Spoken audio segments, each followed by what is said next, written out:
2017, upon awakening on a cold and rainy morning, with the autumn season in Finland already in full swing, I was smacked with an undeniably powerful urge to ride a bicycle from my home in Turku to my second home in Portugal, a journey of over 4,000 kilometers. But why? About 2 years earlier, I'd reached the end of the most significant phase of my life, my 18-year-long marriage. Now I'd woken up to the fact that I pretty much had no clue as to what I was supposed to do with the rest of my life.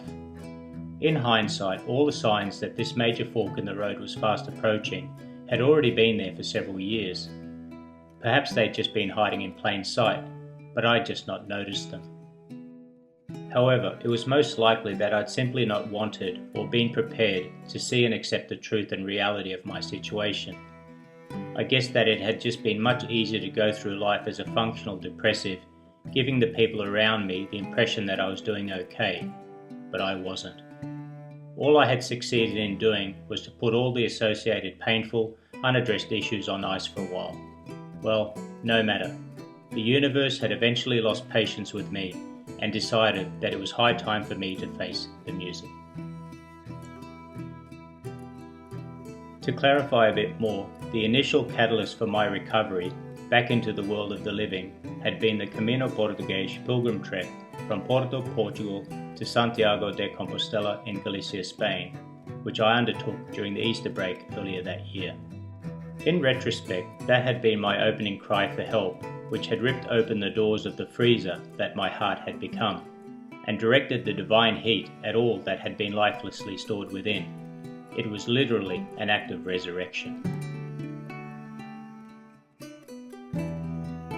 From that time on until this present day, I have completed many more adventures of exploration and discovery, which have included 4 separate bicycle tours around Portugal, as well as 2 long-distance hiking treks, the Camino Finisterre and the Via Algarviana.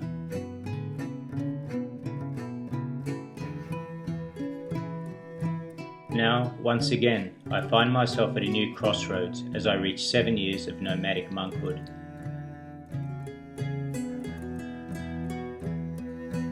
While there are certainly many adventures ahead, and which I'll tell you about later, here first is a video where my longtime friend and ghostwriter, Mr. Pepe, interviews me about the last ride with my trusted travel companion Matilda on our 2-week tour of the northern Portugal coastline and Peneda-Geres National Park, as well as about some thoughts for the future.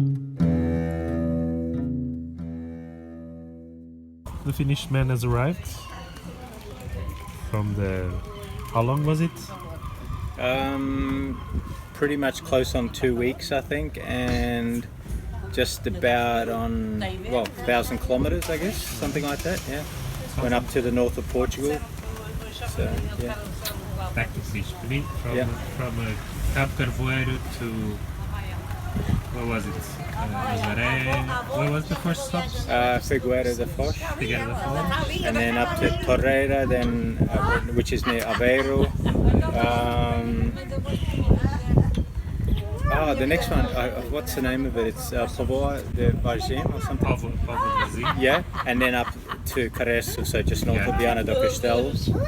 And then after that I went a little bit back to Viana, and then I followed the Lima River all the way to the national park, the Peneda-Geres National Park, and that's where I had all the fun climbing. Yeah, that was good. So, Alright, and then down to Guimarães and then Amaranch, and from there, that was a nice climb actually. Like, even though I left quite early in the morning, it was a pretty steep climb, but then I went to Porto.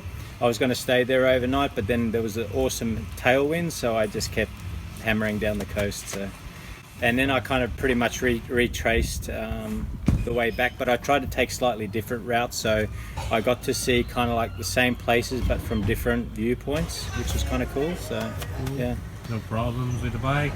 No, but I had an initial idea to go over the, is it the Serra da Estrela? Mm-hmm. And then to go to Castelo Branco and go a little bit that way, but On the uphills, the bottom bracket started really squealing and then grinding, and I just thought, and then I had 2 broken spokes, which I was fortunate to be able to have fixed in Viana. So I thought, well, let's not push it. And the other thing is, I mean, my legs would have been able to handle it, but Matilda, maybe her gearing isn't good enough, so I didn't want to push her to the limits and stuff, I would have been fine, but Matilda, so I was just thinking of her, actually. Do you have anything to say to the old man? Bullshit. Yeah, so anyway, I'm just really happy because I've had Matilda now since 2017 when I rode from Finland to Portugal over 4,000 kilometers, and mechanically I really haven't had to do anything apart from get a few spokes changed, and I have not had one flat tire. Yeah. So I guess that's a really good advert for the Schwalbe Marathon Plus tires, because it's give me a hug. Moi. What's that? Legos? Are you going to build that now?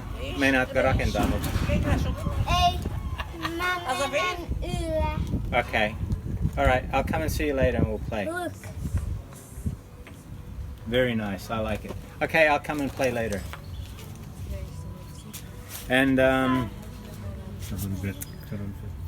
yeah, so but it's time now. Like I call her now Matilda the First, so Matilda a Primeira, and I've now already bought a Surly Troll frame, a steel frame, and that's going to be Matilda a Segunda. So I'm just in the process of getting her built back in Finland, and she'll be ready to probably already test drive in September.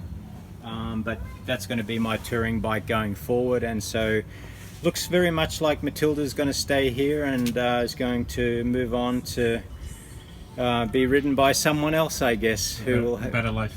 A better life, yeah, in the sun. So hopefully I'll just be happy if she finds a new home and is happy. But I'll be taking parts of her, like the seat, the pedals, the handlebar ends, little things like that. So it's kind of like there's parts of the original Matilda that'll be on the next bike as well. So it'll be like a continuation moving forward. So, but yeah. Very well. All right. What's happening here? Well, yeah. This is my recovery drink. So some people have sports drink. Well, I have Sagres sports drink. So this is my celebratory beer, but to be honest, I celebrate every day because usually I would ride for a couple of hours and then I'd just stop somewhere for a coffee and a Sagres, and that would be my morning. Then I'd have some lunch somewhere, and then in the afternoon I'd have one or a double barrel if I was feeling tired, and at the end of the day even a dare I say a litre worth.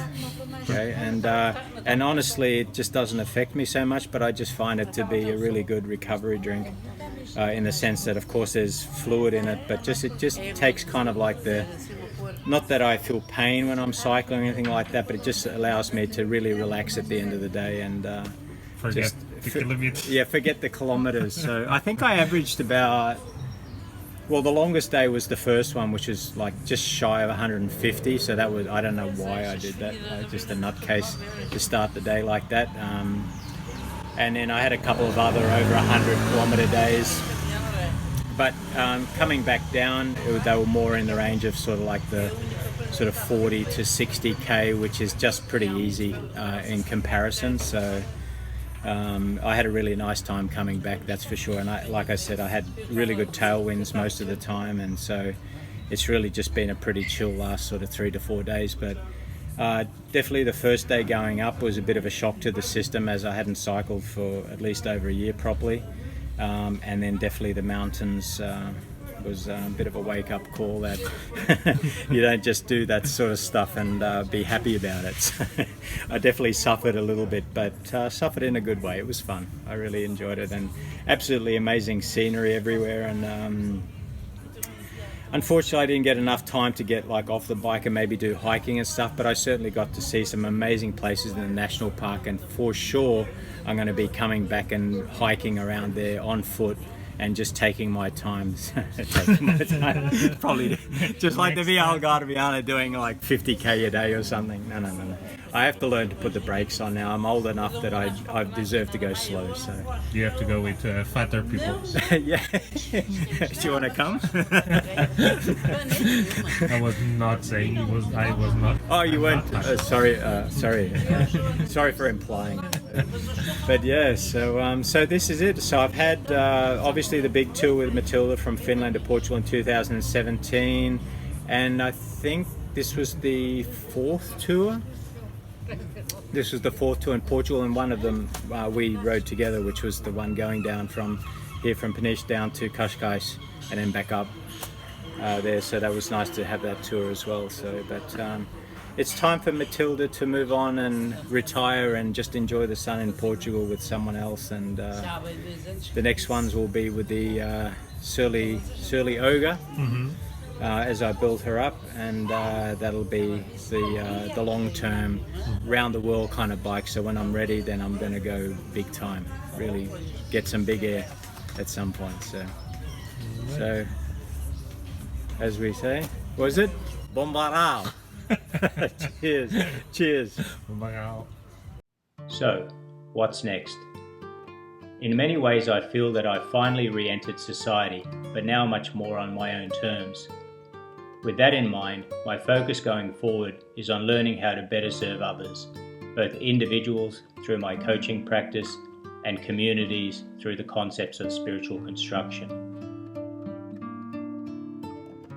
The initial plans include a return to Portugal, but this time to the Castelo Branco region of central Portugal, close to the border with Spain. More specifically, I plan to create my own personal Camino adventures, which will traverse through amazing places such as castles, ruins, and historic small villages, all connected by trails through the wonderful nature of Portugal. Ultimately, my desire is to offer previously untapped avenues of inspiration and personal development for my coaching clients, as well as fellow explorers. In fact, for anyone who is willing to make the necessary physical, emotional, and spiritual effort to discover new and better ways of living and being. The more the world continues to move ever faster into an existence based around digital networks and the influence of artificial intelligence, my intuition, that feeling deep down within my belly, is to go in the opposite direction, back towards a more analog way of life, which is focused around the development and enhancement of real organic relationships between family, friends, neighbours, communities, as well as strangers, and where the awakening of human consciousness is placed right at the forefront. Do you care to join me? You're saying about the screens? A simple game with the card.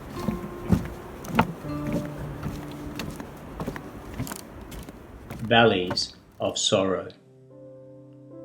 The tears of the lost do keep. Their paths out I seek.